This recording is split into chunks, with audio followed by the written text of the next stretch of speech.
and welcome to Paddling and Pedaling Florida Adventures. I'm your host, Mr. D. Hey, today's going to be a short video on my e-bike. Morning, Ed. This could be a short video on my repaired high voltage spark folding 20x4 e-bike. Now, first thing I want to do is make a correction. I thought it was a 750 motor on this thing. It is not. It is a 500 watt motor, but the torque is off the charts, so I really can't tell the difference between my 750 T42 and this one. Actually, I like this one better. It has more response and more speed. Not top end speed, but more torque speed. Top end speed is 26 on this, and my G-Force T42 is 28. So what's 2 miles an hour? Ain't no big deal. But anyway, let me give you the background on this thing here. I had it's missing. It's like a bad spark plug on your car. But it kept missing as I was pedaling. I took it to the shop, and they did that typical lean it to the side and hit the throttle, and they said there's nothing wrong. And he says, no, that's part of the, you're catching up, your pedaling is catching up with the motor and it's cutting out. And I said, okay. Then what happened was I was riding it one day, and I was at 11 miles an hour and this thing was cutting out. So I said, that's it. I didn't even finish my ride, guys. And I just folded it up and took it to the shop, and I says, dude. And he did the same thing again. Put it on the side stand, tilted it, hit the thing, and there's nothing. I said, you put it under a load. So he did. He came back all apologetic and everything, which was awesome. And he says, I think your torque sensor was bad. So he says, I'm gonna take it up to the shop. I said, okay. Sounds like a plan to me. Then the next thing that happened, he took it to the shop, and the guy did the same exact thing. And he said, there's nothing wrong with this bike. And then the salesman guy, the one that knew me, morning, Diane.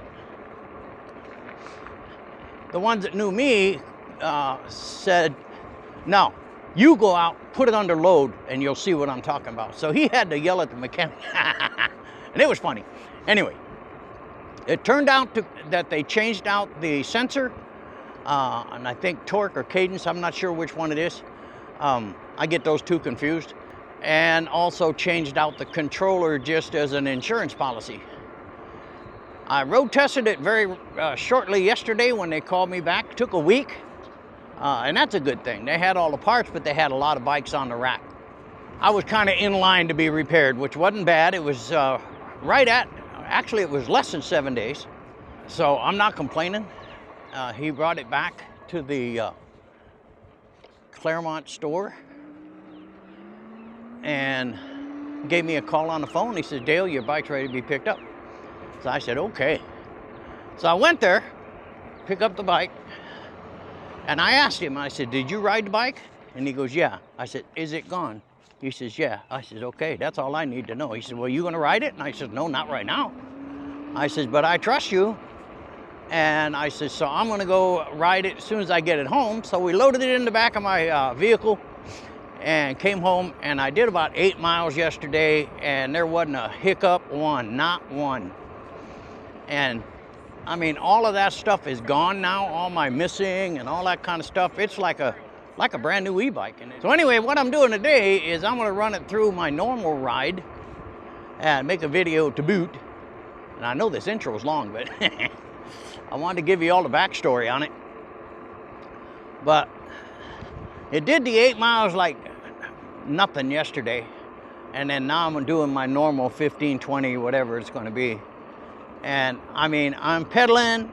Now remember, I changed out the 40, I think it was a 48 tooth crank to a 56 tooth crank, and that made a massive difference as far as pedaling goes.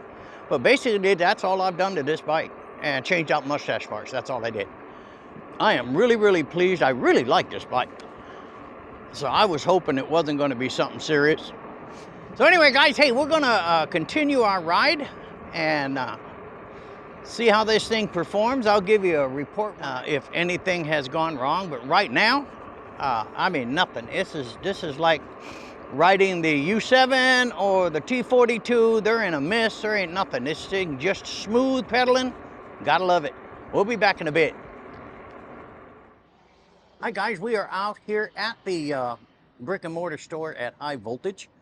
I just wanted to come by here and tell them that they did a great job fixing my bike.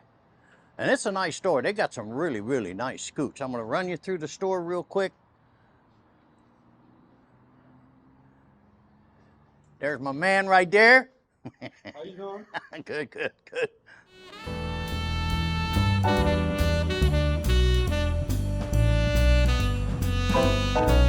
No, it's fine.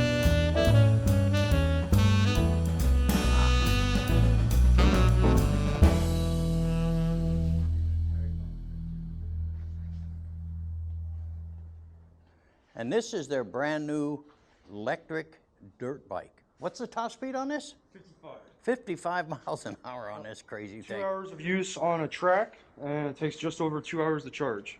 That's crazy. 35 amp hour Samsung variant battery. They have some beautiful bikes in here, guys. You know, if you're in the Claremont area, and the other one's Tampa? No. We have one in Largo. Uh-huh. We have one in Claremont, Florida, and then we have another store in Fort Myers. So this is the place to go, guys, and they do repairs, 2-year warranty on their bikes, including battery.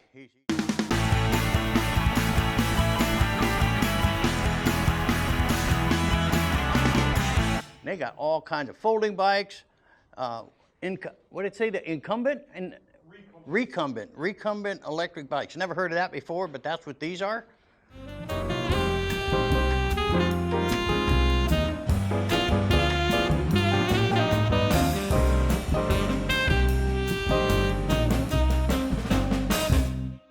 Hi guys, here is the Spark, and it's from High Voltage, a company based out of Tampa.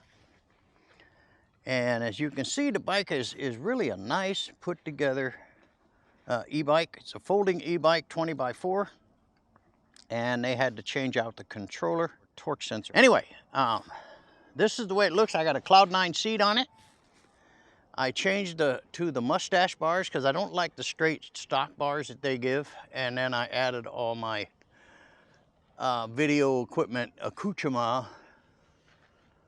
lights, alarm system, all that kind of stuff to the bike. And that's how it sits, just like this. Well, here we are, guys. We are on the back side of the park and in that heavy foliage and stuff like that. I love this place. But anyway, the bike is performing perfectly. So anyway, hope you enjoyed this video, guys. We will catch you on the next one.